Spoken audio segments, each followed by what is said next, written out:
rekam ya. Baik, waktu dan ruang dipersilahkan untuk Pak Fian dan Budian. Oke. Eh, Budian, saya duluan atau Budian? Eh, Pak Fian duluan, Pak. Oke, oke. Oke, izin share screen ya, Prof dan teman-teman.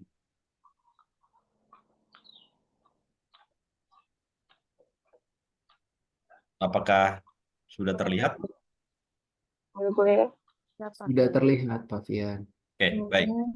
Eh, Selamat pagi, Prof dan teman-teman kelas A. Kami akan memaparkan materi kami tentang pengolahan sampah padat.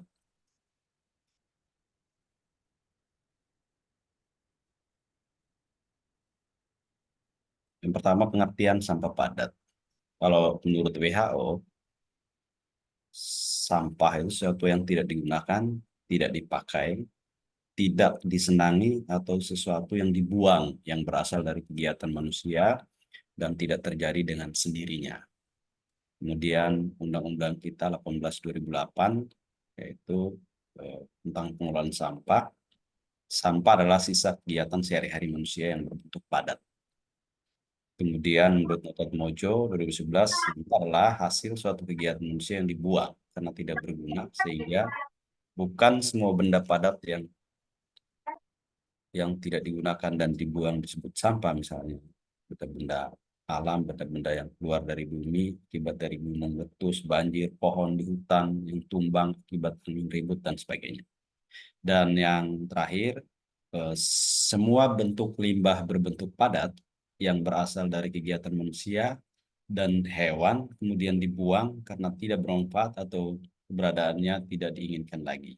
Semakin banyak kegiatan manusia, makin besar pula sampah atau barang sisa yang dihasilkan.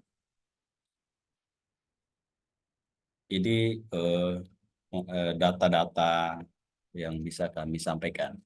Kalau secara global, limbah padat kota itu saat ini diperkirakan sekitar 2 miliar ton ya limbah padat kota yang dihasilkan secara global, di mana hampir 33% tetap tidak terkumpul oleh pemerintah. Ini data menurut Waste Atlas 2018. Secara rata-rata sekitar 0,74 kg limbah dihasilkan per kapita per hari. Menurut Bank Dunia, pembentukan limbah padat itu diperkirakan akan meningkat menjadi 3,4 miliar ton pada tahun 2050. Data Bank Dunia tahun 2020. Dari total limbah padat yang dikumpulkan oleh pemerintah, sekitar 70% berakhir di lahan pembuangan dan tempat pembuangan sampah, 19% didaur ulang, 11% digunakan untuk pemulihan energi. Populasi dunia saat ini 7,6 miliar berdasarkan sensus AS 2020, hampir 3,5 miliar orang tidak memiliki fasilitas pengelolaan limbah dasar. Diperkirakan juga bahwa jumlah orang yang tidak memiliki akses yang memadai ke layanan pengelolaan limbah dasar dapat mencapai 5,6 miliar pada tahun 2025. Nah, kalau ke Indonesia, menurut data yang dari pengelolaan sampah ya, Kementerian Lingkungan Hidup dan Kehutanan, Indonesia itu menghasilkan 35,83 juta ton timbulnya sampah sepanjang tahun 2022. Volume timbulnya sampah tersebut naik dari, kalau kita lihat di 2021 itu 21,7%. Itu menjadi level, maksud kenaikan dari 2001 ke 2024 itu ya, menjadi level tertinggi dalam 4 tahun terakhir. 2022, sorry. Berdasarkan provinsinya, volume sampah terbanyak di Indonesia itu ada di Jawa Tengah, sebanyak 5,51 juta ton, atau 15,39% dari total timbunan sampah nasional. Kemudian Jawa Timur, lalu diikuti Jawa Barat. Sementara yang paling rendah ya di Indonesia itu adalah Papua Barat Daya, yang menghasilkan 18,16 ribu ton.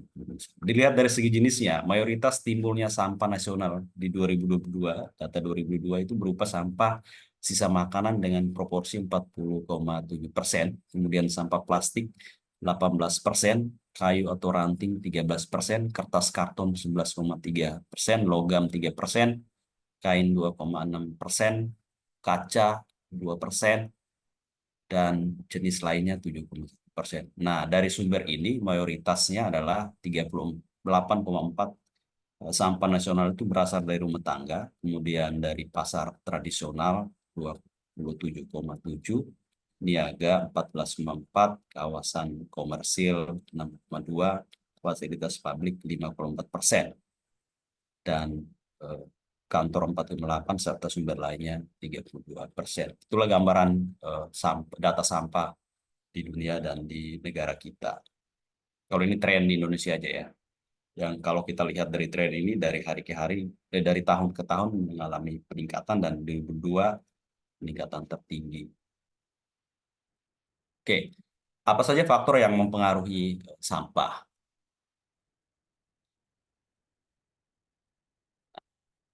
Kualitas dan kuantitas sampah sangat berpengaruh atau sangat dipengaruhi oleh berbagai kegiatan dan taraf hidup masyarakat.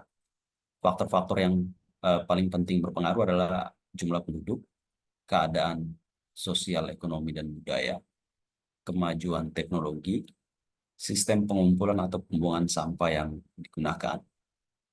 Yang berikut adalah pengambilan bahan-bahan yang ada dalam sampah untuk dipakai kembali, dan metode ini dilakukan karena bahan tersebut masih memiliki nilai ekonomi bagi golongan tertentu. Tapi frekuensi pengambilan sendiri sangat dipengaruhi oleh keadaan. Jika harganya tinggi, sampah itu diambil dan digunakan sehingga tertinggal sedikit, tapi kalau di sebaliknya itu banyak yang dibiarkan. Faktor geografis lokasi tempat pembuangan, apakah di daerah pegunungan, lembah, pantai, dan di daerah terendah juga berpengaruh. Dan berikut faktor waktu. Sumber-sumber sampah dari pemukiman penduduk atau domestic waste itu seperti ini, fokus ke sampah padat ya, yaitu sisa makanan padat baik yang sudah dimasak atau belum, bekas pembungkus, kertas, daun-daun, pakaian bekas, perabot rumah tangga lainnya ya. Bisa kita lihat juga di samping ada gambar. Sampah yang berasal dari tempat-tempat umum, kertas plastik botol, sampah yang berasal dari perkantoran, kertas plastik, karbon, klip, dan sebagainya, kemudian yang berasal dari jalan raya, seperti kardus-kardus bekas, batu, pasir, dan lain-lain. Kemudian dari kawasan industri, logam, potongan kayu, tekstil, dan lain sebagainya, yang berasal dari pertanian dan perkebunan, jerami, sisa sayur mayur, padi, batang, dan lain sebagainya. Kemudian sampah yang berasal dari pertambangan, cadas, pasir, sisa pembakaran, arang, dan sebagainya. Kemudian sampah yang berasal dari peternakan dan perikanan, kotoran-kotoran ternak, bangkai binatang, dan sebagainya. Itu sumbernya. Yang untuk jenisnya adalah jenis sampah padat itu berdasarkan karakteristik limbah itu disebut ada sampah basah ya. Jadi sampah padat itu tidak ada yang sampah basah, ada sampah basah. Potongan hewan atau sayur-sayuran hasil dari pengelolaan, pembuatan, penyediaan makanan, kemudian eh, sampah kering yang terbakar dan tidak dapat terbakar ya. Itu berasal dari rumah-rumah, pusat-pusat perdagangan, kantor-kantor, kemudian abu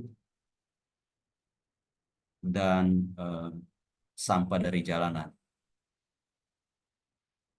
Kemudian eh, sampah industri, jenisnya itu ada kimia beracun, berbahaya, residu patologi, radiologi, kayu, dan kertas. Kemudian sampah bangunan,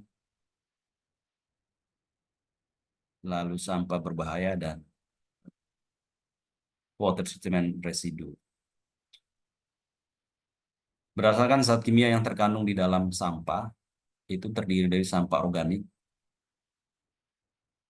dan anorganik. Kalau yang organik itu eh, jenisnya itu kayak makanan, sayuran, dan kering, sebagainya. Anorganik itu yang tidak mudah membusuk ya, plastik, bungkus, kertas, dan lain-lain. Yang dari sumbernya tadi kami sudah sebutkan juga. Kalau dari kemampuan diurai oleh alam, itu ada biodegradable, yaitu sampah yang dapat diuraikan secara sempurna oleh proses biologi. Kemudian non biodegradable, sampah yang tidak bisa diuraikan oleh proses biologi. Oke.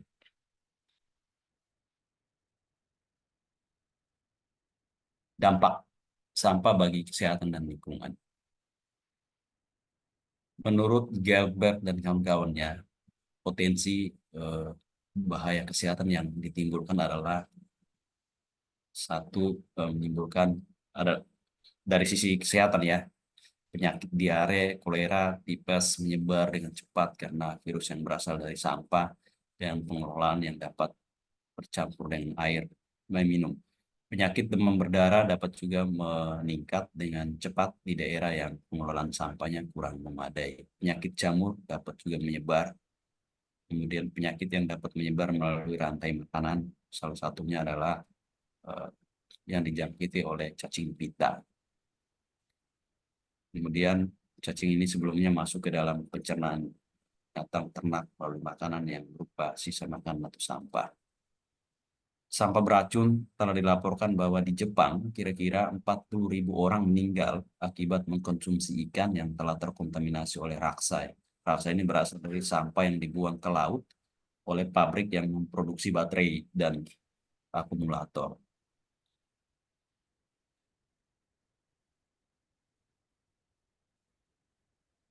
Nah, ini juga tabel nama penyakit, juga vektornya dan penyebab penyakit.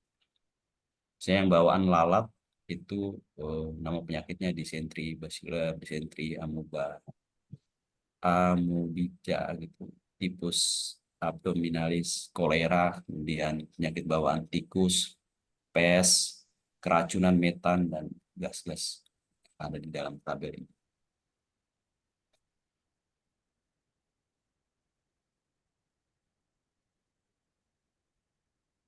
Yang kedua adalah tadi dari sisi kesehatan, penyakit-penyakit yang timbul. Kemudian yang berikut pencemaran udara. Sampah yang menumpuk dan tidak segera diangkut merupakan sumber bau yang tidak sedap, memberikan efek buruk bagi daerah daerah di sekitarnya seperti pemukiman, perbelanjaan, rekreasi dan lainnya. Juga pembakaran sampah yang akan mengeluarkan asap itu akan juga potensial menimbulkan gangguan bagi lingkungan sekitarnya.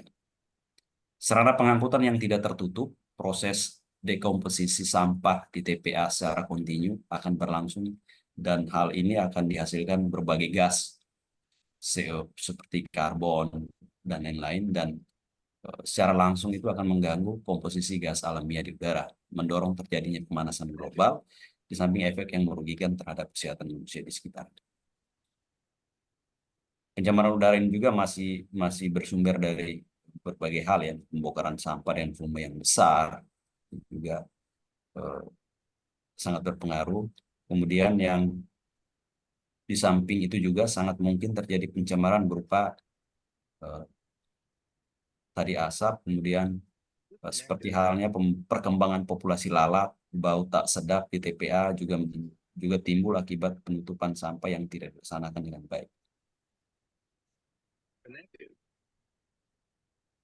Dampak yang berikut adalah pencemaran air, kemudian pencemaran tanah, pembuangan sampah yang tidak dilakukan dengan baik, misalnya di lahan kosong atau TPA yang dioperasikan secara sembarangan, akan menyebabkan lahan tempat mengalami pencemaran akibat tertumpuknya sampah. Mungkin juga mengandung bahan buangan berbahaya. Bila hal ini terjadi, maka akan diperlukan waktu yang sangat lama sampai sampah itu terdegradasi dengan baik. Dampak yang berikut adalah gangguan estetika. Kita bisa lihat secara bersama ya, sampah yang dibuang sembarangan sangat tidak enak dipandang. Kemudian kemacetan lalu lintas dan dampak sosial. Yang terakhir adalah dampak ekonominya. Pengelolaan sampah yang baik, sosial ekonomi. Pengelolaan sampah yang kurang baik akan membentuk lingkungan yang kurang menyenangkan bagi masyarakat, memberikan dampak negatif terhadap pariwisataan, pengelolaan sampah yang tidak memadai menyebabkan rendahnya tingkat kesehatan masyarakat. Hal yang penting di sini adalah meningkatnya pembiayaan secara langsung untuk mengobati orang sakit, dan pembiayaan secara tidak langsung yaitu orang tidak produktif ya, tidak kerja. Pembuangan sampah padat ke badan air dapat menyebabkan banjir dan akan memberikan dampak bagi fasilitas pelayanan umum. Kemudian infrastruktur lain juga dipengaruhi oleh pengelolaan sampah yang tidak memadai, seperti tingginya biaya yang diperlukan untuk pengelolaan air. Jika sarana penampungan sampah kurang atau tidak efisien, orang akan cenderung membuang sampah di jalan. Hal ini mengakibatkan jalan perlu lebih sering dibersihkan dan diperbaiki.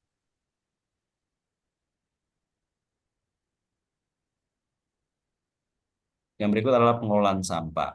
Kalau kita mau refer ke regulasi kita, itu Undang-Undang 18/2008, Undang-Undang 30 tahun 2007 tentang energi, Peraturan Pemerintah 81/2012 tentang pengelolaan sampah, rumah tangga dan sampah sejenis tentang sampah, rumah tangga dan sampah sejenis sampah rumah tangga, Peraturan Menteri Lingkungan Hidup 13/2012 tentang pedoman pelaksanaan reuse dan recycle melalui bank sampah, kemudian Peraturan Menteri Lingkungan Hidup 7/2011 nomor 1 tentang pedoman pelaksanaan Adipura. Kita fokus ke Undang-Undang 18 tahun 2008. Pengelolaan sampah didefinisikan sebagai kegiatan yang sistematis, menyeluruh dan berkesinambungan yang meliputi pengurangan dan penanganan sampah, kegiatan yang meliputi pembatasan timbulan sampah, pendauran ulang sampah, pemanfaatan kembali sampah. Sedangkan kegiatan penanganan sampah meliputi pemilahan, pengumpulan, pengangkutan, pengolahan, pemrosesan akhir, dan kita bisa lihat gambar di samping, yaitu hierarki pengolahan sampah.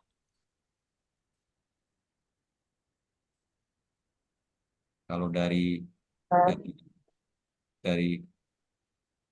hierarki ini terlihat opsi yang paling baik itu semakin ke atas ya, pencegahan. Kemudian yang sampai ke terakhir adalah tempat pembuangan akhir. Berdiri.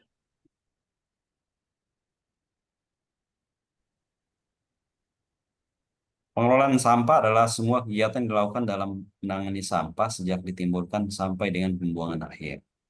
Secara garis besarnya sebagai berikut: penimbulan sampah, penanganan di tempat, pengumpulan, pengangkutan.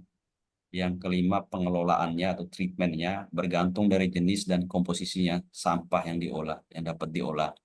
Berbagai alternatif yang tersedia dalam pengelolaan sampah diantaranya satu, transformasi fisik, yaitu pemisahan komponen sampahnya ya, sorting, kemudian pemadatan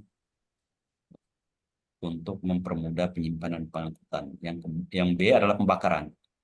Incinerate itu teknik pengolahan sampah yang dapat mengubah sampah menjadi bentuk gas, sehingga volumenya dapat berkurang hingga 95%. Kemudian pembuatan composting adalah pupuk alami yang terbuat dari bahan-bahan hijauan dan bahan organik lainnya yang sengaja ditambahkan untuk cepat proses pembusukan. Kemudian energi recovery, yaitu transformasi sampah menjadi energi, baik energi panas maupun energi listrik.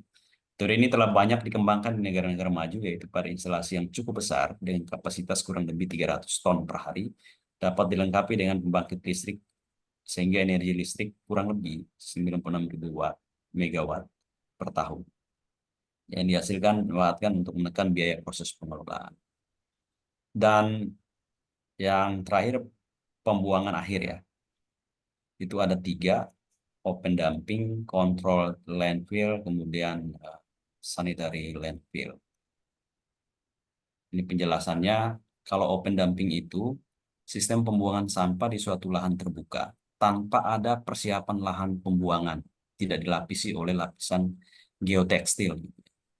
Itu sampah biasanya ditumpuk secara terus-menerus tanpa ditutup dan tanpa ada pengelolaan lebih lanjut, hanya dibiarkan terbuka begitu saja.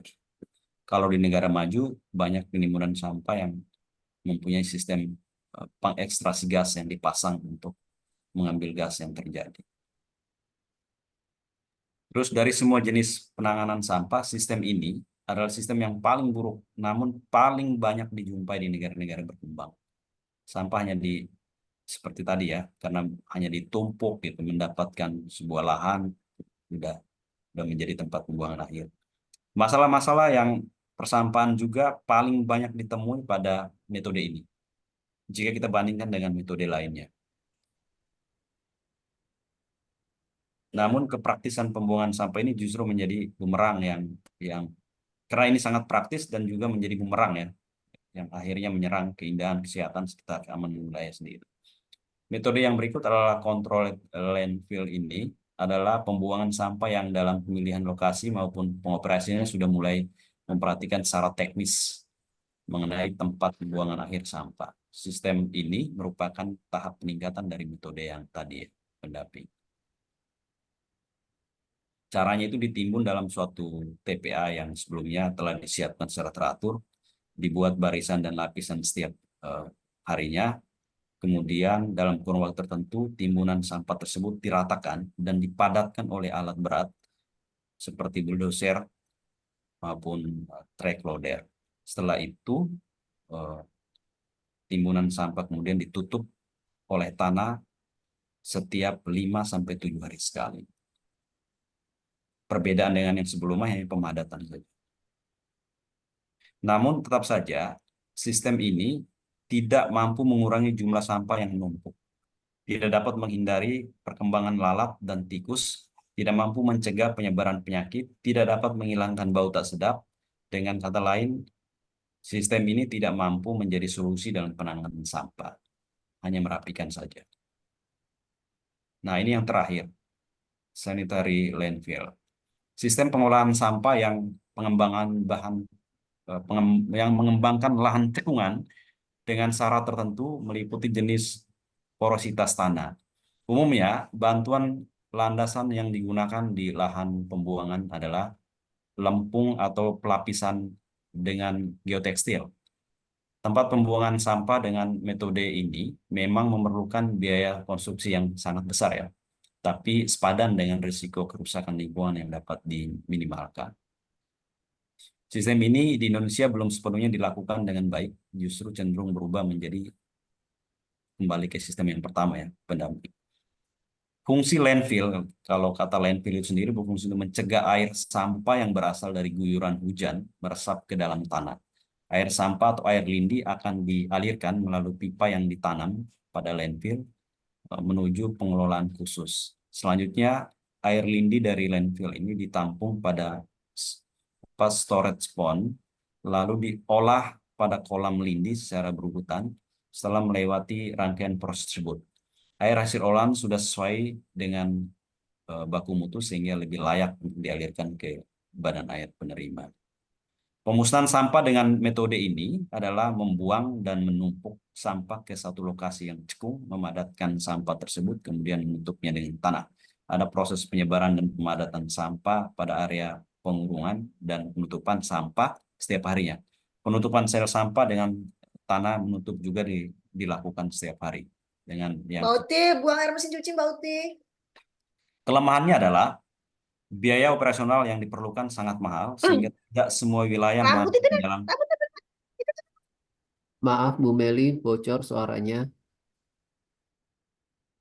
Ya, kelemahan sistem ini adalah tadi biaya yang cukup mahal sehingga tidak semua wilayah mampu menerapkannya. Selain itu, sistem pengolahan ini dapat merosot menjadi tempat sampah terbuka jika tidak dirancang dan diatur dengan baik. Sistem ini juga dapat menyebabkan polusi air, produksi metana dari dekomposisi limbah, serta dapat menimbulkan bahaya kebakaran atau risiko ledakan material jika tidak dikelola dengan baik ya. Di Indonesia ada beberapa kabupaten kota atau provinsi yang sudah menerapkan. Di Kalimantan ada di Balikpapan, di sini ada di Jawa Timur, ada beberapa ya. Langkah yang bisa dilakukan kalau ini menurut WHO yaitu edukasi kepada masyarakat. Ini kalau kemarin kita di kuliah sebelumnya kita bisa apa namanya, bisa mencontoh masyarakat Jepang dan menyiapkan infrastruktur pengelolaan sampah yang baik, menerapkan prinsip ini sebenarnya sudah 4R ya, bukan 3R lagi. Kemudian menyediakan sumber daya manusia yang terlatih dan menjalin kerjasama antar lembaga ya, kerjasama lintas sektor. Nah, eh, untuk pengelolaan atau praktek terbaiknya akan disampaikan oleh Ibu Dian. Demikian Pak Dian, Pak Baik-baik, Pak Fian. Dikson. Ya, ini kan untuk presentasi pertama. Apakah kita akan melanjutkan langsung dengan presentasi kedua atau kita masuk ke sesi diskusi dulu? Izin para presentan. Karena itu tidak banyak di praktek terbaik pengelolaan sampahnya, mungkin bisa lanjut aja kah, Pak Dikson? Lanjut aja, boleh, boleh. Baik, waktu dan ruang dipersilahkan untuk presentasi kedua, Ibu Dian.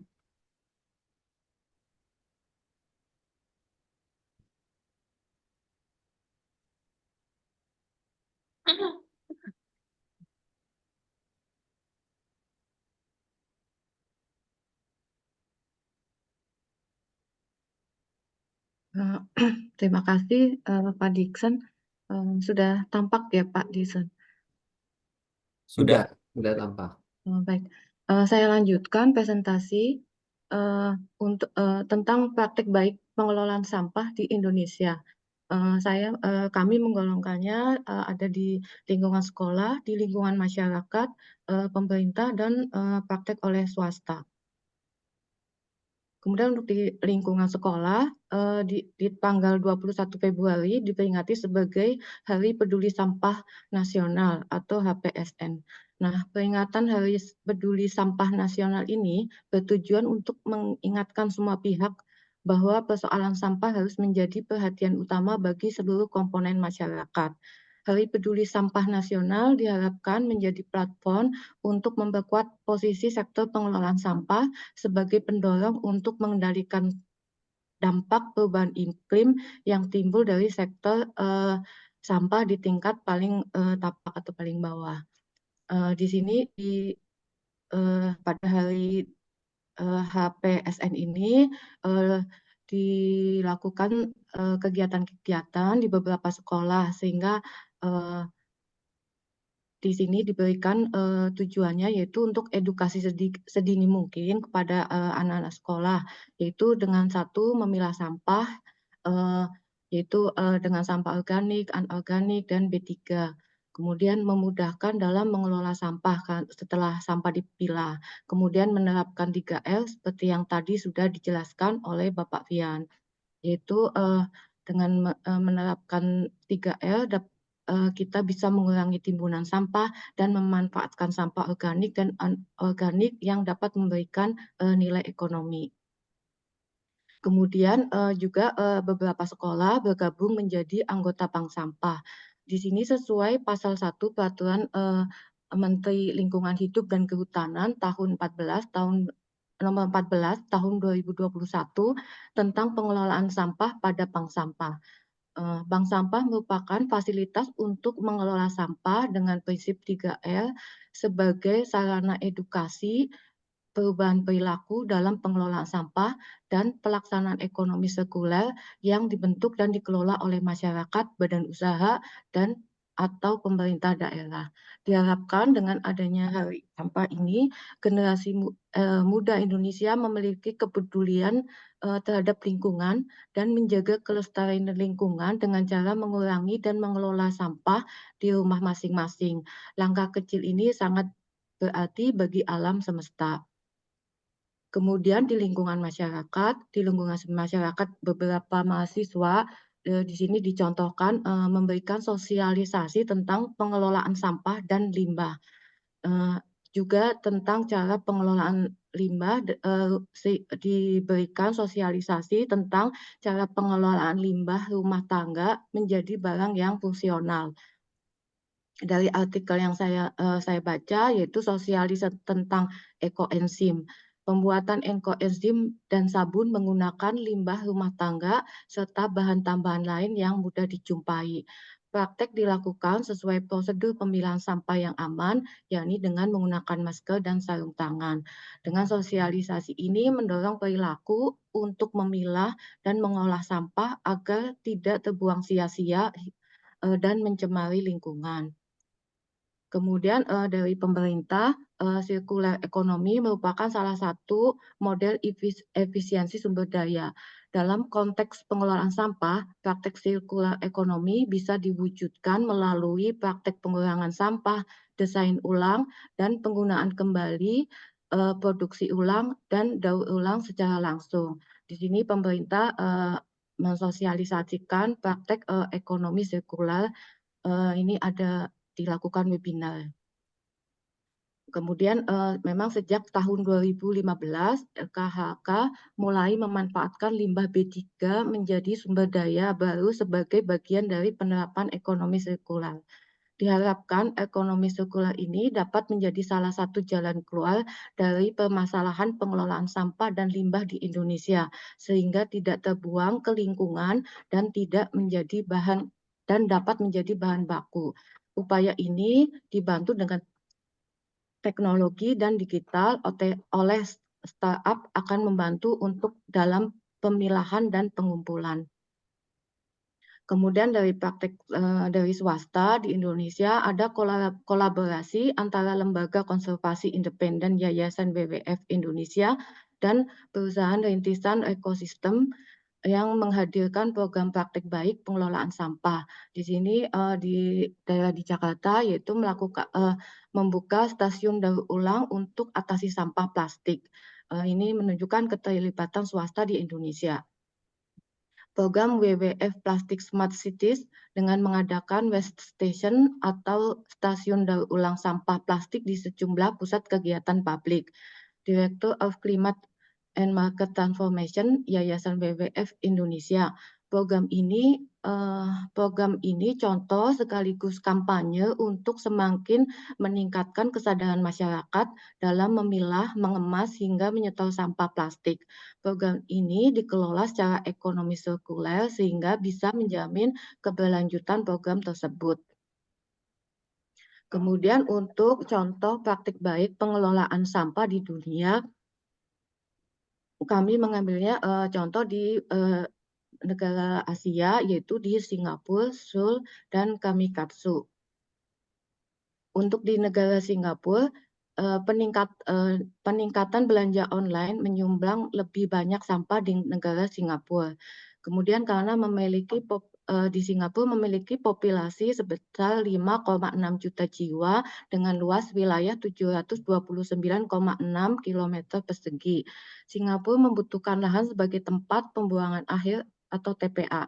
Menyadari adanya keterbatasan lahan, Singapura membuat pengelolaan sampah dengan metode yang tidak membutuhkan lahan TPA yang luas. Singapura memiliki manajemen pengelolaan sampah menggunakan metode inersiasi, yaitu pembakaran sampah. Pengelolaan sampah yang dilakukan oleh Singapura dengan membakar dan memfilter asap yang dihasilkan dari pembakaran, dan proses tersebut dilakukan di pulau yang terisolir. Tahapan proses pengelolaan sampah oleh Singapura yaitu semua sampah dikumpulkan kemudian dibawa ke pabrik pembakaran untuk dibakar. Di dalam pabrik sampah dibakar dengan suhu di atas 1000 derajat Celcius karena pembakaran tersebut sebagian besar sampah terbakar dan sedikit saja yang menyisakan abu. Abu ini kemudian dibawa ke badan air yang tidak menyentuh air laut sehingga tetap aman. Kunci keberhasilan Singapura dalam mengelola sampah karena satu, Singapura telah dimulai di awal tahap pembangunan Singapura 2002. Jadi sudah direncanakan dari tahap pembangunannya. Kemudian dua, adanya peningkatan kesadaran dan sensibilitas pengembang lingkungan. Kemudian untuk di Seoul, Seoul adalah ibu kota Korea Selatan yang dihuni sekitar 10 juta manusia yang menghasilkan limbah sampah sebanyak 9.189 ton per hari. Ini dari sumber Hena dan Saibel di tahun 2019. Sebelum memiliki manajemen pengelolaan sampah modern, sampah yang dihasilkan di kota ini dibuang di TPA tanpa adanya proses pengelolaan sampah. Ini memicu adanya pencemaran lingkungan dan menyebabkan merebaknya wabah penyakit di masyarakat. Saat ini Seoul memiliki manajemen pengelolaan sampah yang juga menggunakan metode inisirasi seperti di Singapura. Pada tahun 1991,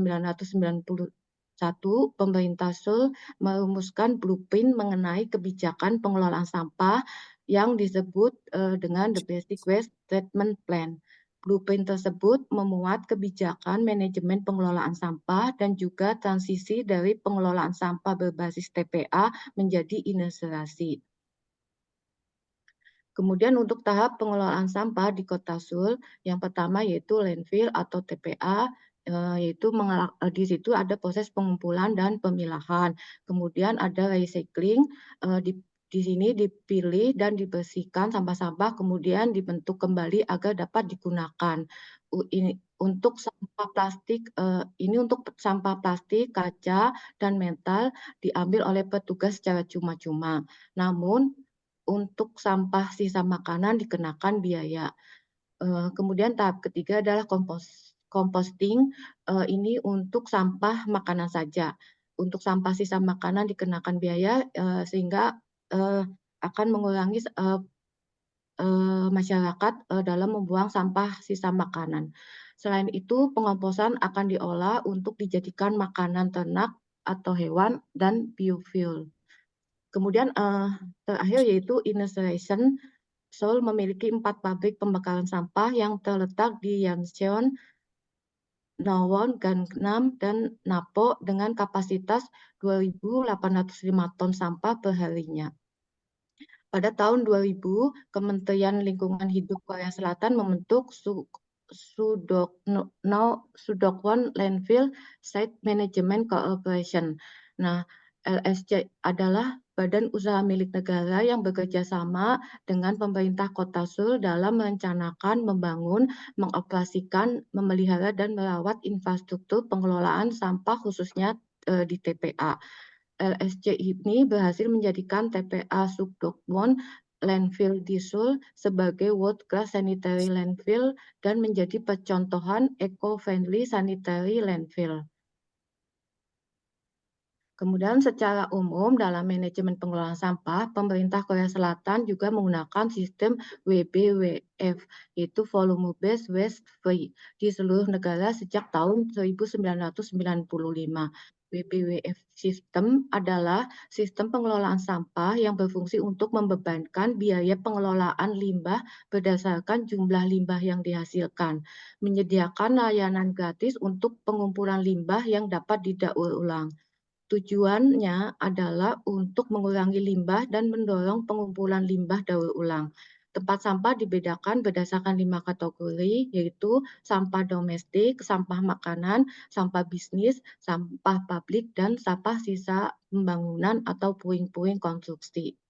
Kemudian kebijakan pemerintah pusat didukung dengan memberikan izin toko retail besar untuk mengganti kantong belanja sekali pakai dengan kantong plastik serbaguna yang dapat digunakan sebagai kantong sampah. Keberhasilan setelah 8 tahun implementasi sistem WBWF antara tahun 1994 sampai 2001, sampah yang harus diolah berkurang sekitar 16,6% dan sampah daur ulang meningkat menjadi 43%. Pemerintah daerah termasuk Kota Seoul berperan penting dalam implementasi sistem WBWF dengan melakukan studi kelayakan dan dengar pendapat dari masyarakat. Peningkatan kesadaran masyarakat tentang pentingnya pendidikan lingkungan sudah dilakukan oleh pemerintah sejak tahun 1981 melalui penerapan kurikulum. Hal tersebut berkontribusi untuk memperkenalkan pedagogi ilmu menjadi guru yang bermakna dan inovatif, termasuk pendekatan proyek masalah lingkungan bagi para pelajarnya, sehingga para pengajar dapat mendidik dengan cara-cara kreatif dan efisien kepada para siswa agar menjaga dan mencintai lingkungan. Kemudian Kamikatsu. Kamikatsu adalah sebuah kota yang berada di Pulau Shikoku, Jepang. Setelah Jepang berubah menjadi negara industri, permasalahan sampah merupakan salah satu yang menjadi perhatian. Total jumlah sampah tahun 2016 mencapai 43,2 juta ton. Pemerintah kota menginvestasikan sejumlah uang pajak untuk membangun pabrik insinerasi.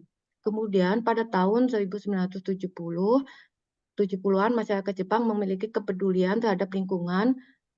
Masyarakat Jepang yang memiliki kepedulian terhadap lingkungan membentuk sebuah komunitas disebut Chonaikai. Chonaikai ini melakukan kampanye agar masyarakat mengurangi membuang sampah dan melakukan daur ulang sampah. Kemudian kesadaran pemerintah dalam pengelolaan sampah juga dilatar belakangi pengalaman tragedi Minamata tahun 1958.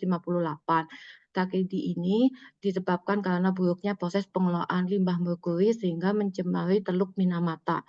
Akibat kejadian tersebut, penduduk Minamata menderita penyakit kerusakan otak dan jaringan sumsum tulang belakang. Sampai tahun 2001, sekitar 1.700 orang meninggal akibat tragedi tersebut. Kemudian pemerintah kota Kamikatsu mulai menaruh perhatian pada isu lingkungan sejak tahun 1990-an. Pada awalnya, pemerintah kota memilih menggunakan metode insinerasi sampai mereka menyadari bahwa proses pembakaran dapat berdampak buruk bagi sumber daya yang mereka gunakan sehari-hari. Oleh karena itu, pemerintah kota kemudian beralih untuk lebih banyak mendaur ulang sampah dan melarang penggunaan bahan kimia beracun dalam proses insinerasi. Tahun 2000, pemerintah Jepang membuat regulasi mengenai orientasi daur ulang atau dikenal sebagai Basic Law for Promotion of the Recycling Oriented Society. Program Zero Waste dicanangkan pemerintah kota didukung oleh masyarakat kota Kamikatsu yang lebih memilih untuk mengurangi sampah dibanding harus membeli alat pembakar sampah karena hal tersebut lebih murah dan menguntungkan. Selain itu, penduduk Kamikatsu juga harus disiplin dalam menjalankan program Zero Waste ini sehingga program ini bisa berhasil. Tahapannya adalah pemisahan sampah dalam 45 tipe pada 13 kategori, seperti kaleng, aluminium, kaleng besi, kertas karton, kertas brosur, pakaian, barang kayu, lampu neon, dan lainnya. Sampah plastik dipilah dalam 6 tipe, kertas dalam 9 tipe, dan logam dalam 5 tipe. Masyarakat harus memastikan bahwa sampah yang akan mereka buang sudah bersih. Kota ini juga memiliki toko yang membeli dan menjual barang bekas layak pakai, sehingga dapat mengurangi pembuangan sampah. Penduduk kota ini membawa sendiri sampah-sampah ke stasiun sampah kota yang buka pada jam 7.30 pagi dan tutup pada jam 2 siang. Sampah yang tidak dapat didaur ulang akan dibakar seperti sampah yang berasal dari bahan PVC atau karet, diaper, dan produk kebersihan wanita. Keberhasilan pada tahun 2019, Kamikatsu telah berhasil mendaur ulang 80% sampah yang mereka hasilkan dan mereka masih terus berambisi untuk mendaur ulang 100% sampah sehingga tidak ada lagi sampah yang terbuang. Salah satu program yang dilakukan mengenalkan kepada para ibu popok kain untuk bayi sehingga mengurangi sampah diaper. Pemerintah juga memberikan hadiah popok kain ini untuk rumah tangga yang memiliki bayi sampai pada usia 1 tahun. Diharapkan sampah diaper dapat berkurang sehingga 100% sampah bisa didaur ulang dan sisanya dijadikan kompos. Kesadaran akan pentingnya menjaga lingkungan telah diajarkan sejak dini pada anak-anak di sekolah dasar. Para siswa telah diajarkan untuk memilah sampah dan mendaur ulang sampah makan siang mereka. Sebelum dibuang, sampah dicuci terlebih dahulu. Pelajaran pengelolaan sampah dan daur ulang telah menjadi bagian dari kurikulum tidak hanya di kota Kamikatsu, tetapi juga di seluruh daerah di Jepang. Resume dari pengalaman pengelolaan sampah di 3 kota tersebut dapat dilihat bahwa semua kota semua kota masih menerapkan sistem insinerasi, walaupun masih banyak penggiat lingkungan yang mengkhawatirkan dampak dari proses tersebut. Keberhasilan manajemen pengelolaan sampah selain didukung oleh sistem yang telah dibangun lama, juga karena didukung oleh kesadaran masyarakat mengenai pentingnya pengelolaan sampah dan menjaga lingkungan. Peningkatan kesadaran masyarakat salah satu dilakukan dengan membuat kurikulum yang berorientasi lingkungan hidup untuk diterapkan di sekolah-sekolah. Kesimpulan dalam mendukung upaya pencapaian keamanan lingkungan khususnya pada masalah kota, pada masalah sampah kota, tidak cukup hanya memiliki regulasi atau aturan yang diterbitkan oleh melalui pemerintah kota tersebut. Berdasarkan identifikasi pada analisis praktik terbaik pengelolaan sampah kota Singapura, Seoul, dan Kamikatsu, aspek pengelolaan sampah perlu dilakukan sebelum dibawa ke penampungan akhir dengan proses pemilahan, bahkan daur ulang sebelum proses akhir di TPA. Diperlukan juga perhatian lebih pada kurikulum pendidikan dasar tentang pentingnya pengelolaan sampah di level rumah tangga, karena praktek kecil ini membawa beberapa kota dunia menjadi terbaik dalam hal pengelolaan sampah. Ini beberapa sumber yang asal dari presentasi saya tadi.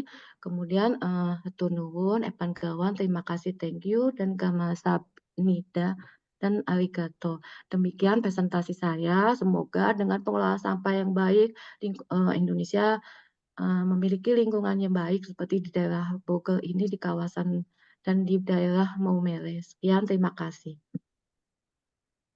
Baik, terima kasih para presentan, Ibu Dian, Pak Fian. Teman-teman, kita akan memasuki sesi diskusi. Apakah ada yang mau ditanyakan dari teman-teman terhadap presentan? Menurut saya pribadi, ini adalah topik yang sangat menarik, sangat relevan juga dengan kehidupan sehari-hari, dan ternyata kalau kita telaah dampaknya sangat besar, baik kehidupan kita personal maupun kehidupan kita dalam bermasyarakat. Apakah ada? Kalau tidak ada, saya yang mau bertanya. Ya, pemanasan dulu lah Pak Fian dan Ibu Dian ya. Um, Siap. ah, jadi sebenarnya saya juga secara pribadi saya sangat tertarik ya. Maksudnya sudah cukup lama sangat tertarik. Cuman memang pengolahan sampah khususnya secara pribadi itu perlu kedisiplinan. Mungkin saya akan bertanya dahulu dan saya akan sedikit sharing juga kebetulan ikut-ikut sosial media yang terkait tentang sampah dan lumayan menarik menurut saya ya. Nanti saya akan sharing. Cuma mungkin pertanyaannya pertanyaan pemicu saja. Dari rangkuman pengolahan sampah bahwa sampah itu konsekuensinya besar, sampah organik bisa menimbulkan gas metana dan banyak gerakan yang sudah dilakukan baik dalam skala pribadi maupun industri untuk melakukan pengolahan sampah. Kalau dari para presentan menyimpulkan secara sederhana take home message-nya buat kita yang menyimak, pesan-pesan apa yang mau disampaikan dan apa yang kita bisa lakukan dalam kehidupan kita sehari-hari dalam pengelolaan sampah. Apa yang diekspektasi setelah kita mendapatkan paparan ini, apa yang diekspektasi dari kita yang mendengar gitu. Mungkin seperti itu pertanyaannya baik untuk Pak Fian maupun Ibu Dian. Oh, baik, Pak Dikson, saya sedikit menjawab ya dari beberapa jurnal yang saya baca ya. Ekspektasi saya diharapannya teman-teman itu juga kita ya mengetahui bahwa untuk pengelolaan sampah itu sangat penting. Pengelolaan sampah itu dari eh, sedini mungkin ya, sedini mungkin itu mulai dari rumah tangga. Jadi dibiasakan supaya dilakukan pemilahan sampah dari rumah tangga, karena kan seperti yang dipresentasikan Pak Fian bahwa sampah terbesar itu banyak disumbangkan dari limbah rumah tangga. Itu yang pertama. Yang kedua juga diperlukan, saya belum tahu apakah sekarang sudah ada kurikulum tentang sampah, cuma mungkin juga itu baik ya, sehingga anak-anak itu dari kecil itu sudah dididik, dibiasakan tentang eh, menjaga lingkungan, dan untuk sampah dia sudah terbiasa untuk mengelola sampah dan memilah, seperti itu, Pak Dikson. Siap, terima kasih Bu Dian. Bagaimana dari Pak Fian, apakah ada penambahan Pak? Ya, baik. Makasih ya. Pesan yang paling eh, kuat yang bisa kita lakukan sekarang adalah kalau kita mencontoh Jepang, kemudian mengedukasi dan berhasil menciptakan sebuah attitude baru, habitus baru, yaitu orang nggak menggunakan plastik ya di sana. Nah, mungkin yang paling mungkin adalah yang saya lihat di Indomaret, di mall dan lain sebagainya, kesadaran kita untuk eh, mencegah limbah padat, salah satunya plastik, itu masih sangat minim. Gitu. Malah bahkan orang-orang yang berpendidikan pun minta dikasih plastik ya. Sehingga kantong plastik itu cukup banyak saya melihat di sekitar kompleks saya. Begitu menumpuknya plastik-plastik, popok dan lain sebagainya, orang merasa nggak ada beban gitu. Karena Indonesia memiliki lahan yang begitu luas sehingga dampak yang kuat seperti yang dialami Singapura, Jepang, yang kemudian orang meninggal ribuan orang secara directly ke faktor sampah, itu terasa banget kalau kita masih begitu santai. Tapi sebetulnya efek gunung es itu makin ke sini makin kuat ya. Sehingga pesan kita yaitu yang selain dari semua yang dipaparkan, yang paling praktis adalah eh, coba kita ambil satu langkah untuk stop menggunakan plastik sebisa mungkin, sedotan dan lain sebagainya. Selain dari yang lain tadi ya, Pak Dikson. Makasih. Siap, siap. Terima kasih Bu Dian, terima kasih juga Pak Fian. Rasanya itu implementatif ya, dan mudah-mudahan kita semua yang di sini bisa melakukan implementasinya. Jadinya benar-benar ada kontribusinya lah, walaupun kecil besar ada kontribusinya untuk pengelolaan sampah di lingkungan kita masing-masing. Nah, sebelum saya memang akan sedikit sharing tentang sosial media terkait sampah itu, tapi sebelum itu apakah teman-teman ada yang mau bertanya atau diskusi? Kalau saya minta on cam, teman-teman ada yang bisa on cam nggak? Karena ini kayak apa ya? Ya gitulah. Ya, terima kasih Bu Puji dan teman-teman lain, kalau lagi ada yang bisa on cam boleh ya. Gitu. Jadi apakah ada yang mau ditanyakan atau saya tampilkan dulu ya sosial medianya, nanti kita sama-sama simak. Boleh, Dan boleh. ini saya bukan promosi orangnya gitu ya. Cuman emang menarik aja gitu dia mengemasnya. Izin Prof, izin para presentan. Berikut ini aja sih. Share. Nah, ini sosial medianya di Instagram namanya Bule Sampah gitu ya. Itu kadang-kadang ada yang menarik. Tadi kita bahas sedikit tentang sisa makanan di rumah ya. Saya buka. Suaranya nggak ada ya. Aduh, sedikit gaptek lagi. Mana sih? Stop recording, share sound. Nah, ada suaranya nggak? Ada sejarah panjang tentang donasi makanan. Misalnya inisiatif Amal di Tafel yang mengumpulkan 260.000 ton sisa makanan per tahun. Makanan ini disajikan kepada 2 juta orang. Di Tafel artinya meja dalam bahasa Jerman kuno. Donasi makanan ini bukan cuma untuk orang yang membutuhkan, tapi ini juga mengurangi sampah organik. Di Indonesia, sebagai negara penyumbang sampah makanan terbesar di ASEAN, juga sudah punya nih gerakan penyelamatan sampah makanan, seperti misalnya Scholars of Sustenance Indonesia. Tapi dengan 20 juta orang Indonesia yang masih kelaparan dan TPA yang kelebihan kapasitas. Kenapa sih di Indonesia nggak banyak kegiatan food bank komen di bawah? Emang sampah makanan udah pasti jadi sampah? Ngaku.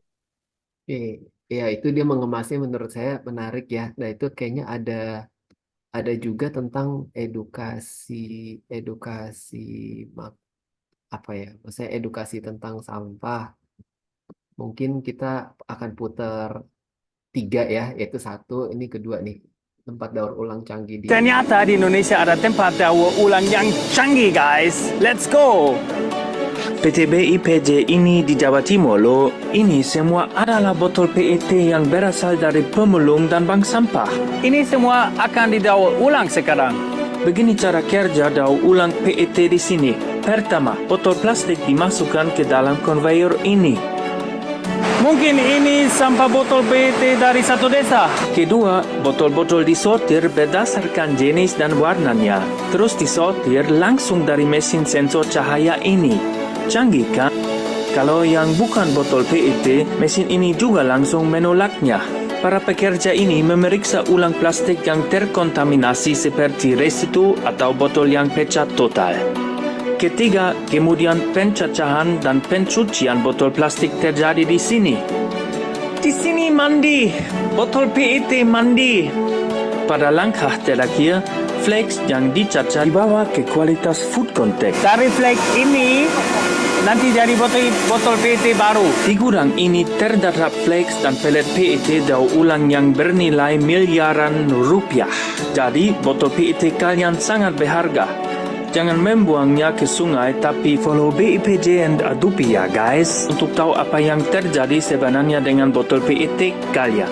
Ternyata di Indonesia ada tempat yang Satu lagi ya, mudah-mudahan ketemu. Waktu itu saya ada sedikit lihat tentang edukasi anak-anak jadi orang Indonesia yang bekerja di Jerman sebagai guru.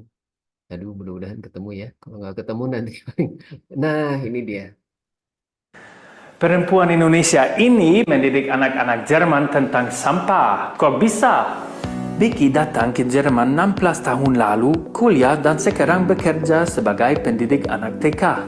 Bagi Vicky, pendidikan sampah adalah kunci untuk buat dunia bersih kembali. Jadi dia merancang pelatihan sampah untuk anak-anak TK. Misalnya mereka bermain permainan pilah sampah dan membersihkan lingkungan sekitar seminggu sekali. Guck mal, was ist das denn? Vicky, susah gak pendidik anak-anak? Sedikit susah, sedikit gampang. Sekarang Vicky ingin kembali menghadirkan pelatihan sampah untuk anak-anak TK ke Indonesia. Kalau di sini bisa, kenapa di Indo nggak bisa? Menurut kalian perlu nggak pendidikan sampah di Indonesia? Komen di bawah. Perempuan Indonesia. Baik, yaitu pengantar untuk sesi diskusinya ya teman-teman. Mudah-mudahan menarik ya.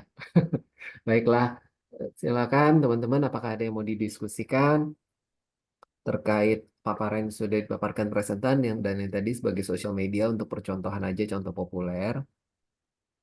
Mungkin saya sapa-sapa mungkin Dr. Maya. Pak Ivan saya.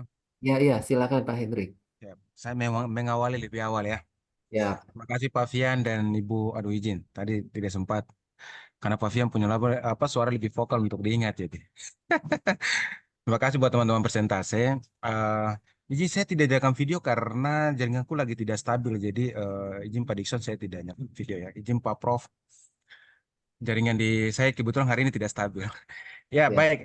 Jadi tadi kalau melihat, saya tertarik tadi. Terima kasih Pak Dikson untuk membagi informasi dengan videonya bahwa ternyata di luar juga ada orang-orang Indonesia yang peduli dengan sampah dengan trik-trik yang sangat simpel, tapi kita bisa melakukan pengolahan sampah. Nah, pertanyaannya adalah menurut teman-teman persentase, kenapa sih pengolahan sampah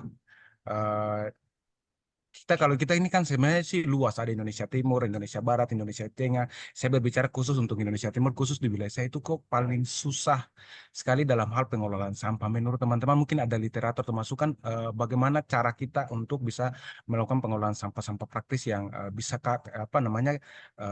kita lakukan. Terima kasih Pak Fian dan teman-teman. baik. Terima kasih Pak Hendrik. Kepada para presentan, waktu dan ruang dipersilakan untuk menjawab.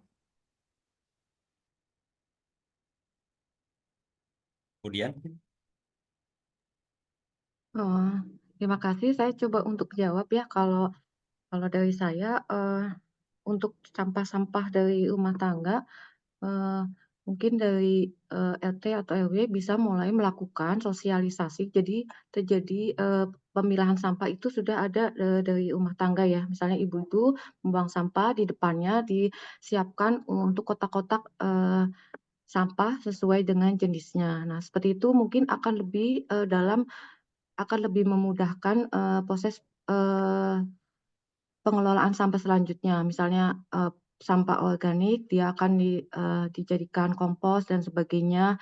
Anorganik mungkin bisa didaur ulang seperti itu. Dan juga mungkin tadi dari beberapa artikel yang saya baca juga dalam pembuangan sampah pastikan bahwa sampah itu sudah bersih. Misalnya sampah-sampah yang anorganik yang bisa dimanfaatkan, misalnya botol-botol atau plastik itu sebisa mungkin bisa dalam keadaan bersih sehingga lebih mudah untuk pengelolaan selanjutnya oleh para petugas. Seperti itu.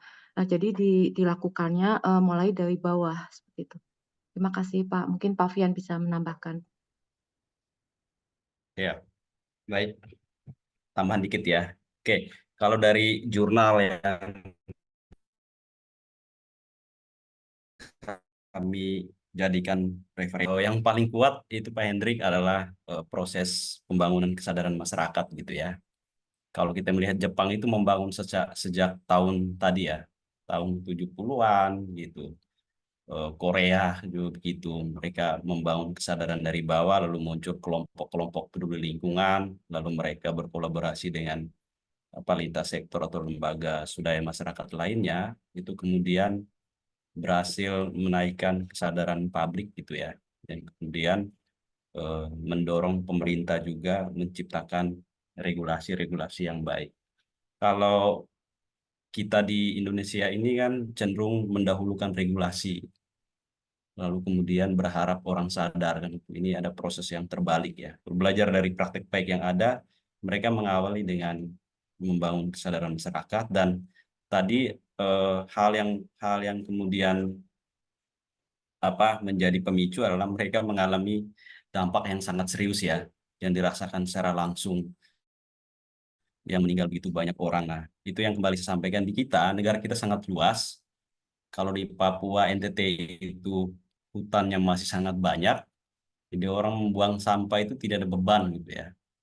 Nah, ini yang perlu kita, saya pikir, penggalangan kampanye kesadaran dengan testimoni-testimoni yang dialami oleh yang lain, dampak-dampak serius yang dialami, dan juga data-data yang mendukung bahwa proyeksi tahun sekian peningkatan sampah yang begitu hebatnya, dampak terhadap kehidupan sosial kemasyarakatan dan kesehatan begitu tinggi, itu mesti menjadi prioritas utama yang kita bangun di wilayah-wilayah yang belum sensitif terhadap pengelolaan sampah. Juga di Papua sendiri kan mulai terjadi dampak banjir bandang yang menelan korban jiwa yang begitu banyak. Hanya itu kesadarannya muncul spontanitas di saat bencana saja, kemudian situasi normalnya lebih banyak, sehingga itu menguburkan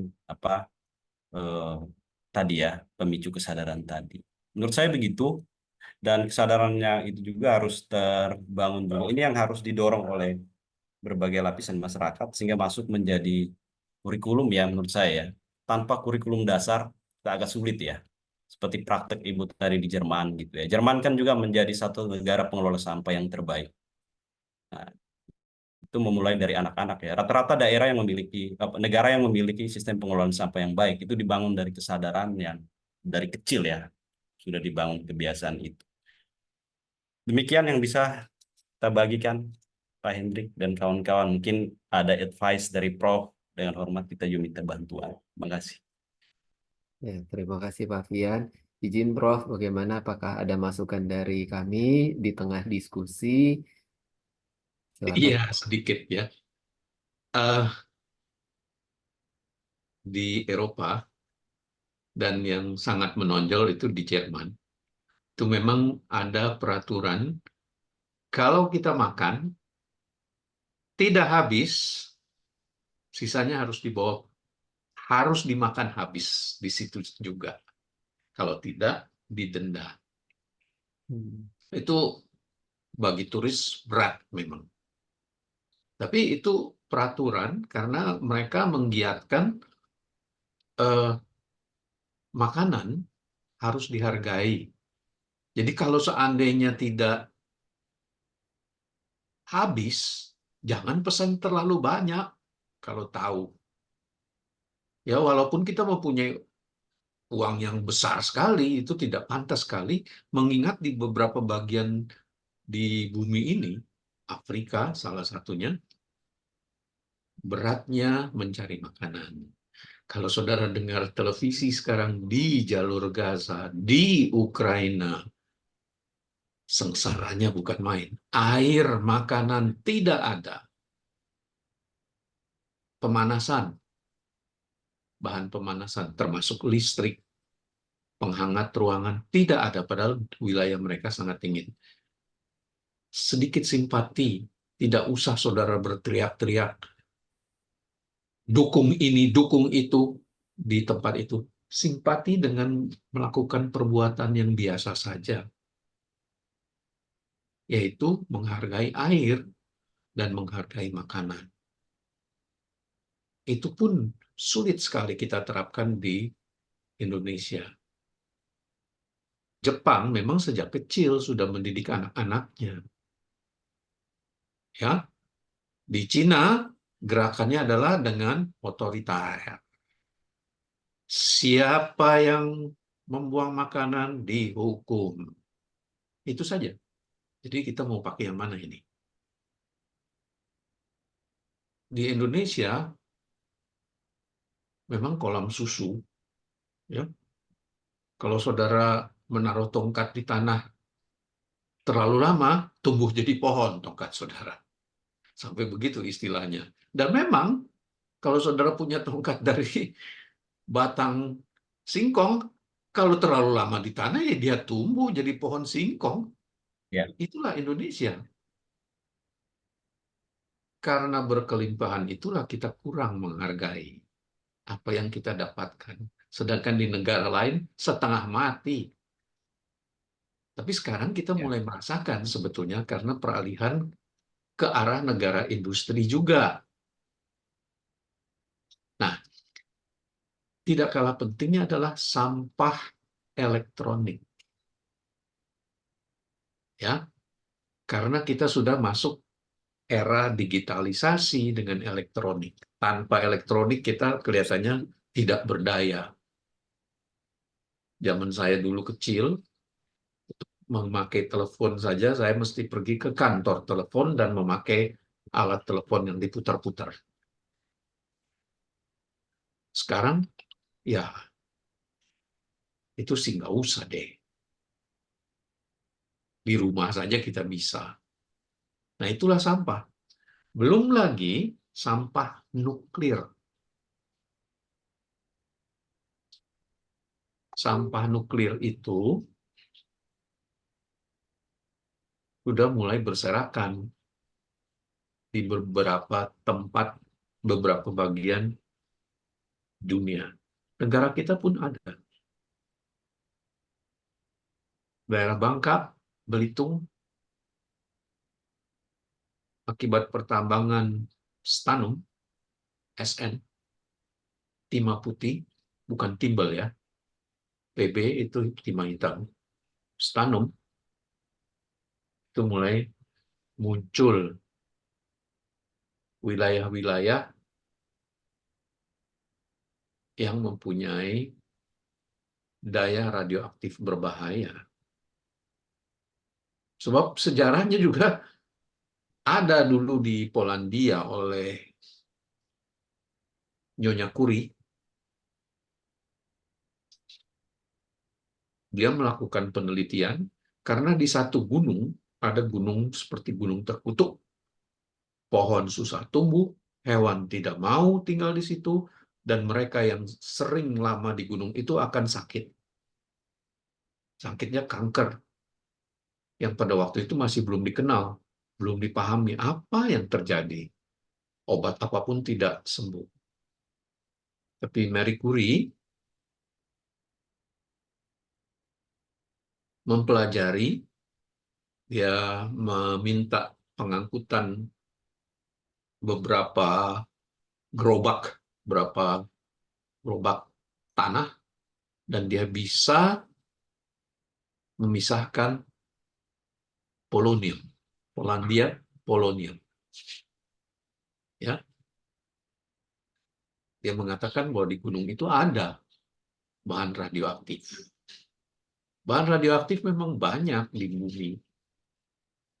Di kita, di Kalimantan, kemungkinan ada. Yaitu pada penambangan granit, batu granit. Karena diduga, dan saya pernah kira-kira 20-30 tahun yang lalu diminta untuk meneliti itu, tetapi karena kita tidak mempunyai kemampuan, Jadi sampai sekarang terbengkalai. Saya tidak tahu, mungkin dari Puspitek sudah melakukannya sekarang. Loh, granit, batu granit yang hitam itu, Ya. yang biasanya dipakai untuk meja dapur, itu bisa mengeluarkan sinar radioaktif. Nah, ini yang berbahaya jadinya. Nah, sampah radioaktif sudah mulai berserakan juga. Salah satunya adalah Fukushima. Sampah radioaktif berserakan ke laut. Jadi sampah bisa kita lihat di sini, kalau makanan itu sampah biologis yang ternyata bisa kita kurangi. Jadi mengenai kebiasaan di Papua membuang makanan seperti itu, seyogianya sejak sekarang mesti digalakkan mulai dari sekolah-sekolah, sekolah dasar, ya, membiasakan diri. Kalau orang tuanya ya belakangan lah akan mengikut itu, melakukan gerakan-gerakan masyarakat. Itu saja sementara, tapi saya persilahkan untuk melanjutkan diskusi. Pendapat banyak ini, ahli-ahli ini, tapi hanya diam saja, misalnya Meli Sandan yang rupanya belum mandi atau gimana ini? Oh, sudah rupanya Ibu. Oh, silakan Prof. Baik, Prof. komentarnya, Bu. Silakan Izin, Bu Meli iya, komentarnya. izin sangat menarik ya, Prof. Masalah sampah seperti contoh di Balikpapan. Kita sharing aja di Balikpapan ini kalau misalnya kita ke toko, misalnya ke supermarket, itu tidak menggunakan plastik lagi, tapi para konsumennya membawa eh, seperti bag sendiri, tapi dan sampah daur ulang itu sendiri yang diambil oleh DKP itu dibawa ke Manggar, daerah Manggar, itu sampah tidak sama sekali bau karena ada pohon tersendiri, sampah bertumpuk apapun yang mereka dipisahkan. Tapi kita kalau ke sana tidak ada mengandung bau begitu, Prof. Izin di Balikpapan seperti itu. Oke. Baik, ada sharing di wilayah Balikpapan ya, ada metode pengolahan sampahnya dan memang alamnya yang membuat jadi sampahnya tidak berbau ya, atau karena Siap. pengolahan. Ada pohon tersendiri yang membuat sampah itu tidak bau karena waktu itu Pak Jokowi itu sempat datang dan memang memberi apresiasi sampah kami di daur terakhir itu memang tidak bau. Itu daerah Manggar, izin. Siap. Halo. Itu bisa jadi pembelajaran juga buat kita Ya, ya. Bahasan. Ya, Pak, silakan Vivian. Pak Dikson, memang iya benar di Balikpapan itu salah satu TPA terbaik ya yang memenuhi standar. Siap, Iya, benar. kalau dari tiga tiga TPA yang tadi kita paparkan, TPA yang ketiga itu yang sanitary landfill itu salah satunya di Balikpapan, menjadi salah satu praktek baik juga untuk TPA. Ya, menarik ya. Jadi ternyata di Balikpapan itu memang jadi pengolahan sampah yang terbaik. Baik. Nah, kita membuka ruang diskusi lagi, teman-teman. Apakah ada yang mau ditanyakan? Mungkin sekaligus saya bertanya ke semuanya, termasuk juga presentan ya. Apakah ada yang punya pengalaman menggunakan budidaya maggot? Itu saya suka lihat di sosial media itu.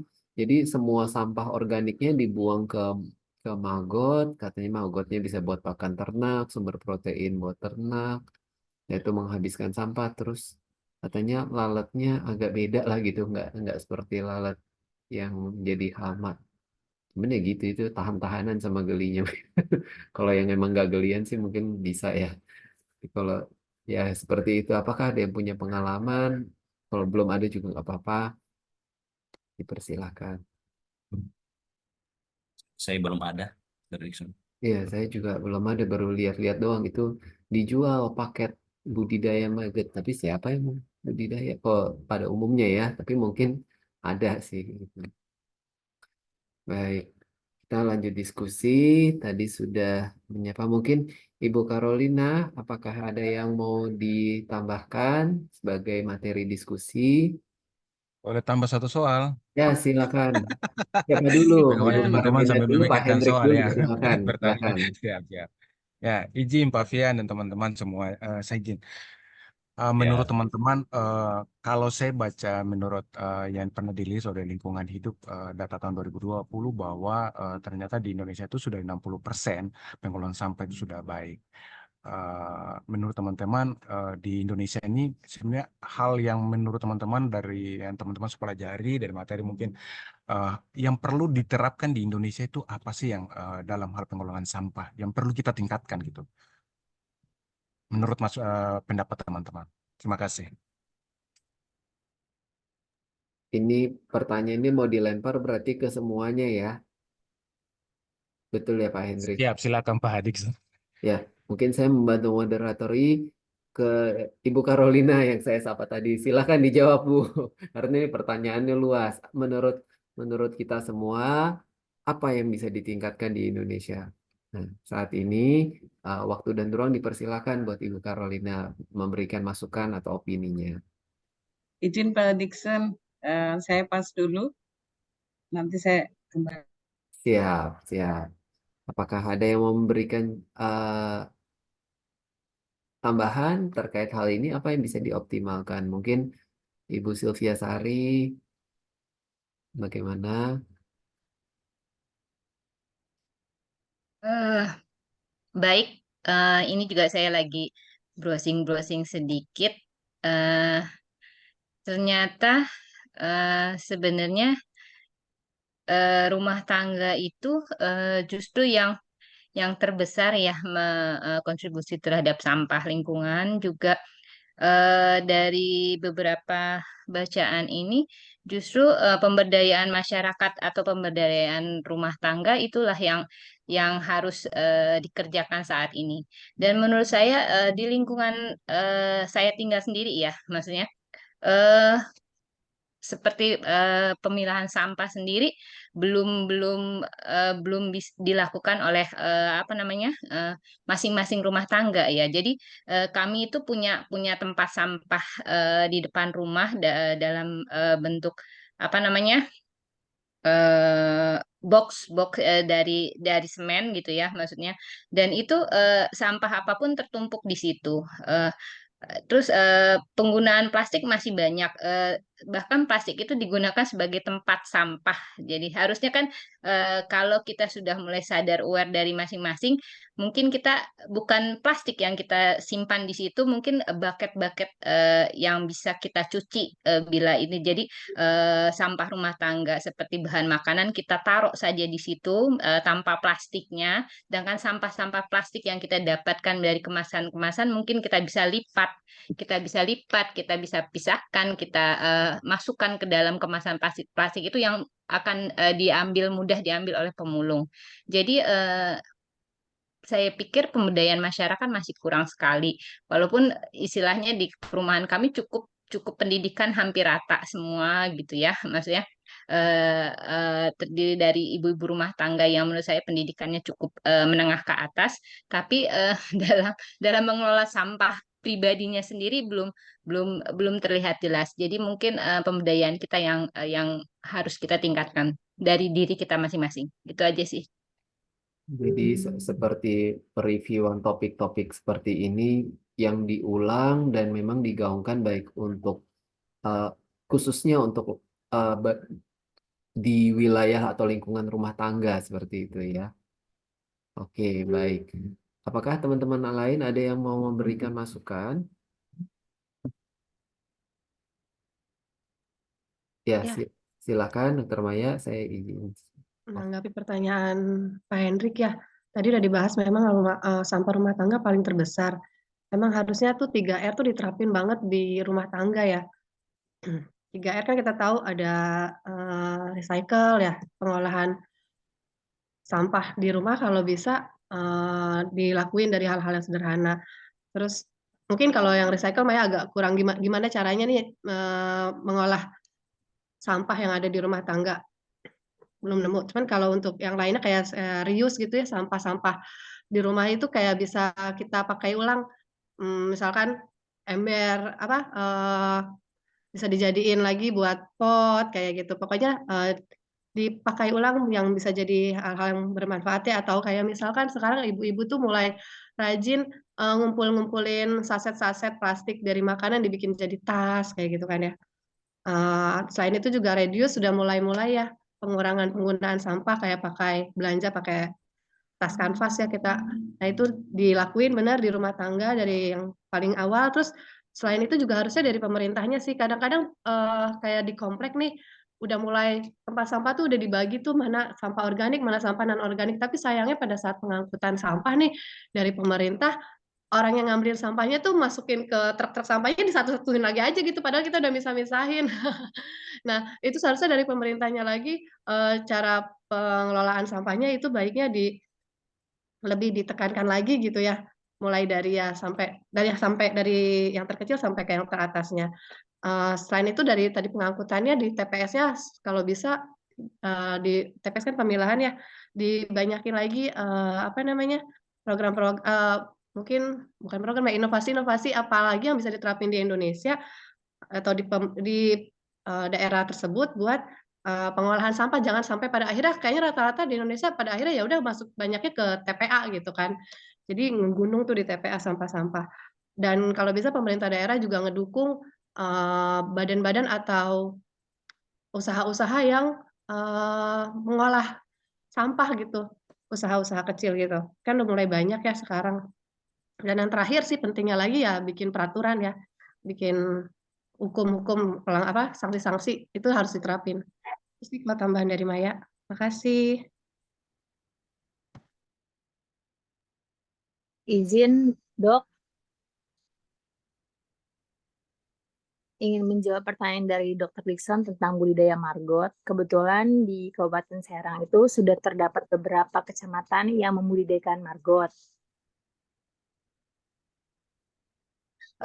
Jadi budidaya margot itu dari lasa atau lalat itu tuh bisa memakan sisa-sisa dari sayuran atau buah-buahan yang busuk sehingga si margot tadi itu semakin membesar. Nah, budidaya tersebut itu si margot tadi margot yang tadi diberi makan sampah-sampah sisa bahan organik itu digunakan oleh masyarakat, oleh petani untuk memberi makan bebek, memberi makan ayam, untuk memancing karena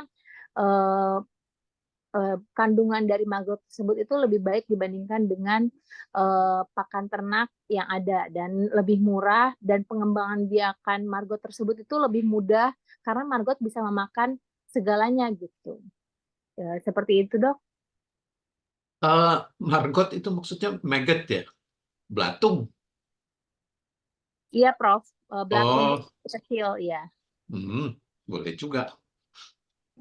Jadi sekarang Silakan, lanjut. petani-petani itu banyak mulai mengembangbiakan margot untuk bahan pakan ternak, bebek, ikan, karena kandungannya bagus, mudah untuk dikembangbiakan, murah, terus hanya pengembangan biakannya juga cukup untuk pakai bak bekas gitu.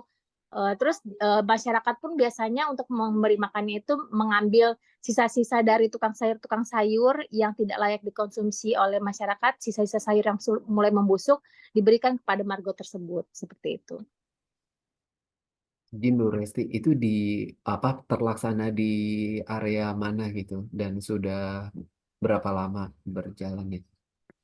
Baru 2 tahun terakhir sih Pak di Kabupaten Serang tuh di Kecamatan Pabuaran, baru beberapa kecamatan yang membudidayakan margot tersebut.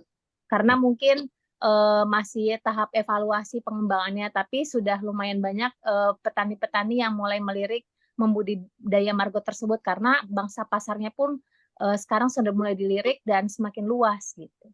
Itu karena program atau inisiasi atau bagaimana? Karena program dukungan pemerintah setempat atau inisiasi dari komunitas?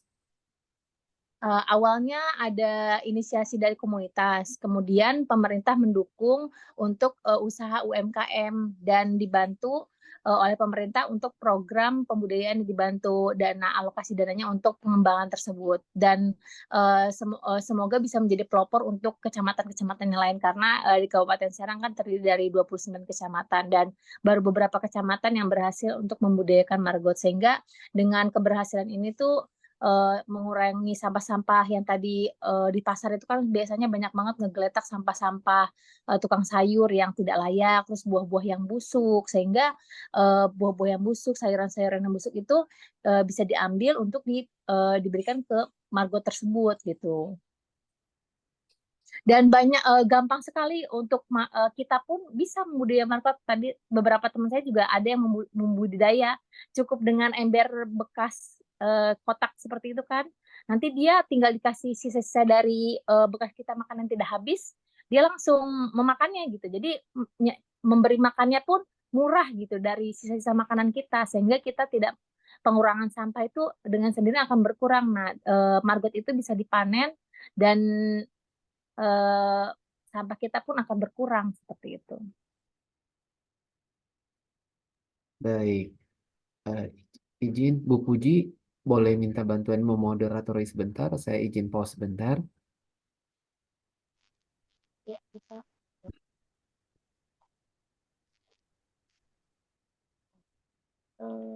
Ya.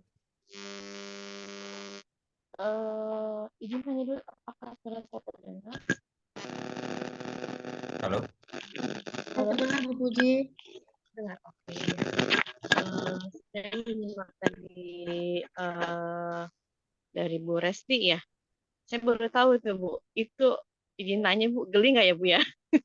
Nah itu seperti belatung begitu kan ya?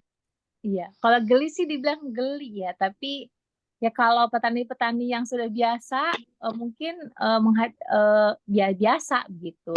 Tapi seru juga karena kali dikasih makan itu langsung langsung habis kayak gitu.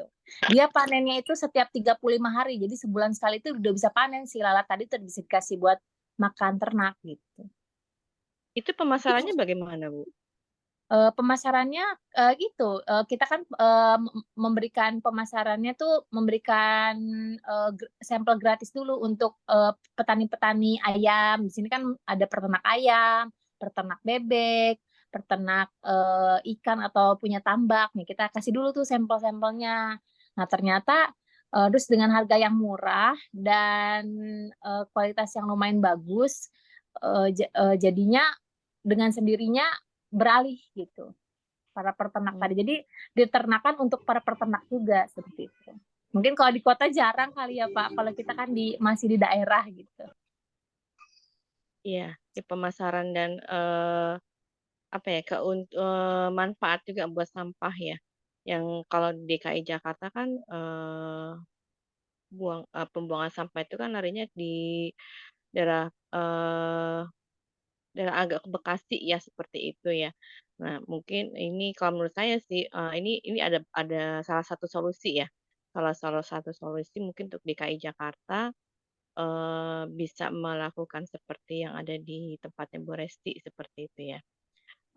Saya juga boleh tahu seperti ini ada juga solusi yang lain untuk bisa dilakukan untuk para penduduk seperti itu atau para masyarakat. Izin tanya, apakah Bapak Ibu ada yang ingin bertanya kembali? Ya, tentang maggot, belatung itu. Menurut kelas, belatung itu apa? Dia itu adalah fase perkembangan serangga yang biasanya adalah lalat, terutama lalat hijau. Setelah maggot itu dikembangbiakan lalu diberikan makanan, kira-kira nanti akan menjadi apa? Itu juga mungkin harus dipertanyakan juga. Ya, selama maggot itu memakan, ya paling kita agak jijik melihat dia bergerak-gerak begitu. Tetapi perkembangan selanjutnya adalah lalat. Lalat itu juga merupakan masalah sanitasi makanan. Bagaimana pendapat kelas? terutama di wilayah-wilayah yang memakai maggot, ya bukan margot, maggot, MAGGOT, itu bahasa Indonesianya belatung. Silakan kelas mendiskusikan itu. Izin Prof, saya sembari menginformasikan yang saya tahu, tapi juga meminta masukan kalau ada yang kurang. Saya sempat lihat-lihat dari maggot itu infonya jenis lalat yang berbeda, namun bukan merupakan hama, bukan seperti lalat hijau pada umumnya, dan eh, spesies lalatnya itu ukurannya juga lebih besar dan infonya tidak menyebarkan hama. Cuman ya memang betul gitu. Saya belum tahu kalau setelah nanti dia menjadi lalat, kalau yang ditampilkan dalam pemasarannya dia seperti ada jaring khusus untuk menempatkan si lalat-lalat itu di dalam jaring. Tapi setelah itu sampai berapa lama dan itu akan ditampung sampai berapa banyak itu juga saya masih belum belum paham sampai sana. Seperti itu. Mungkin teman-teman kalau ada yang punya informasi lain terkait ini mungkin boleh menambahkan.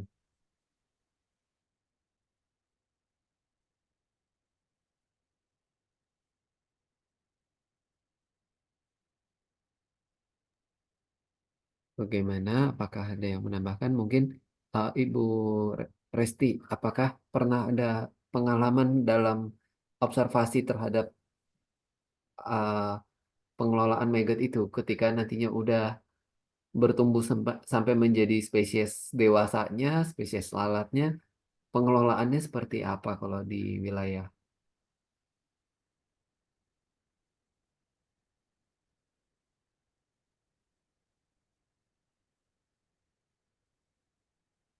Boleh juga oleh teman-teman lain ataupun tim presentan bila ada masukan dipersilakan ya. Kalau boleh saya Silakan, ini silakan. nggak berbagi. Silakan, Ini Bu. baca juga nih di Detik Jabar. Memang dari maggot ke berubah menjadi ini jenis lalatnya Black Soldier Fly BSF itu selama 2 minggu. Jadi sedangkan siklus hidupnya dari telur menjadi lalat dewasa itu 38 sampai 48 hari. Jadi kalau dilihat dari sini memang tidak dibiarkan menjadi lalat. Jadi dalam selama 2 minggu itu harus di istilahnya dipanen masa masa 2 minggu itu bisa dimanfaatkan untuk pengolahan sampah organik dan harus segera dipanen untuk dijadikan pakan ternak. Jadi eh, penggunaan maggot ini jangan sampai terjadi menjadi lalat walaupun mungkin jenisnya bukan penyebar host penyakit penyakit-penyakit tertentu tubuhnya, tapi kita tahu bahwa ada beberapa penyebaran penyakit yang tidak butuh inang tapi dia butuh perantara, dan menurut saya lalat maggot ini kalau dibiarkan menjadi lalat bisa menjadi sumber hama juga. Kita tidak tahu dia menempel di mana lalu tiba-tiba menempel di makanan kita, ya ya kita terinfeksi juga gitu menurut saya. Jadi tidak serta-merta maggot itu berguna untuk menghancurkan sampah, tapi kita juga harus berpikir bahwa ada pemasarannya, ada yang menampung, ada menggunakan larva itu sebelum menjadi lalat. Begitu Prof dan teman-teman. Ya, baik. Ya, mungkin Oke. apakah mau ditambahkan lagi, Kakak Fian? Ya, Izin Bu kalau Puji. saya sih ini Dr. Rison dan kawan-kawan dan Prof hanya membantu mengingatkan bahwa tadi Indonesia sampah terbesar 34% itu dari rumah tangga, makanan, sisa makan dan minuman. Lalu data yang disebutkan oleh Prof tadi ya, 800 sekian juta manusia sedang kelaparan. Lalu efek daripada sampah rumah tangga itu adalah menyumbang 8,4% gas efek rumah kaca ya. Kemudian perilaku terhadap itu masih sangat tinggi di Indonesia. Sehingga kesimpulan kami sih dari saya dan Budian adalah yang paling mungkin bisa kita lakukan adalah dari kita sendiri untuk bagaimana mengelola dengan sedemikian hingga agar tidak boros makanan. Kemudian plastik bisa ditekan sedini mungkin karena plastik sendiri menyumbang cukup besar ya. Kalau di data Bank Dunia itu dia sampai 40% kalau nggak salah merusak lingkungan kan gitu. Nah, itu yang paling mungkin ya, karena di Indonesia sangat complicated banget. Di setiap wilayah sangat khas, regulasi kita cukup berantakan juga, kemudian kesadaran kita sangat minim. Yang paling bisa kita lakukan dari paparan ini adalah mengedukasi keluarga-keluarga yang terdekat, anak-anak, kemudian mengkampanyekan anti plastik, efisiensi mungkin penggunaan makanan minuman. Karena saya lihat sendiri di rumah kami di kotak sampah itu banyak sekali makanan sisa gitu ya. Ini cukup menyadarkan bagi saya sendiri dalam diskusi ini. Makasih Pak Dison, makasih Prof, makasih kawan-kawan. Siap, terima kasih Pak Fian. Izin Prof, 5 menit lagi waktu kita, apakah ada simpulan yang bisa disampaikan buat kami atau teman-teman? Apakah ada yang mau menambahkan? Baiklah. Jadi sampah tidak lepas dari keanekaragaman masyarakat di Indonesia. Yang paling sederhana adalah masyarakat perkotaan diperbandingkan dengan masyarakat di pedesaan. Di perkotaan, karena lebih bersifat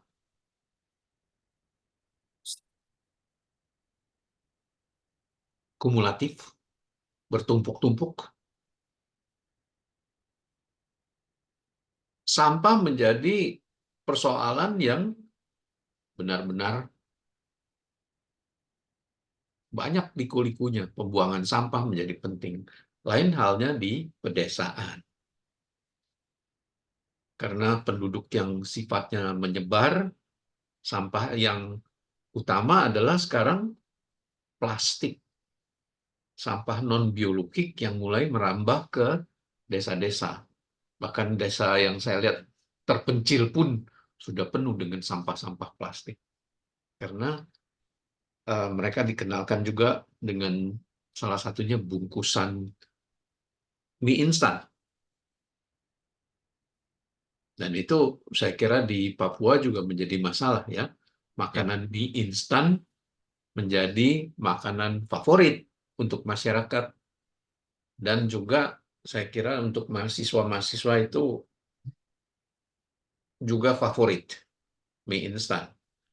Dan juga ibu-ibu yang sekarang ikut kuliah, saya kira juga paling tidak di rumahnya punya satu kotak, satu box penuh dengan mie instan supaya anak-anak bisa tenang makan sendiri dan mengolah sendiri karena ibunya mau kuliah.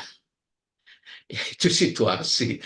Jadi pergeseran tata kehidupan kita juga berpengaruh pada sampah. Nah, sekarang kita menuju persoalan sampah yang sebenarnya sudah dihadapi oleh negara-negara maju. Kita berkembang ke arah situ. Yang mereka lakukan dan yang mereka derita, seyogianya menjadi pelajaran buat kita sekarang untuk menghindari peristiwa itu. Saya kira kita cukup sampai di sini. Dan selamat pagi, selamat akhir pekan, dan mudah-mudahan menjadi kesadaran kita untuk menghadapi sampah sebagai bagian dari Kesmas. Terima kasih. Selamat pagi, Prof. Terima kasih. Pagi, Terima kasih, Prof. Prof. Belum ya. Teman-teman, izin satu kali dokumentasi ya. Tadi halaman pertama sudah. Ini halaman kedua saya dokumentasi saat ini. Oke, sudah aman dokumentasinya. Oke, baik. Terima Terima kasih, Prof. Terima Terima kasih, kasih, Prof. Terima Prof. kasih Terima bagi kasih, Pak semua. Dikson. Terima kasih, Prof. Saya izin untuk kasih, close Prof. dulu ruang Zoom ini supaya bisa terrecord. Nanti kita sambung lagi di yang berikutnya untuk Oke. berikutnya. Oke, terima kasih.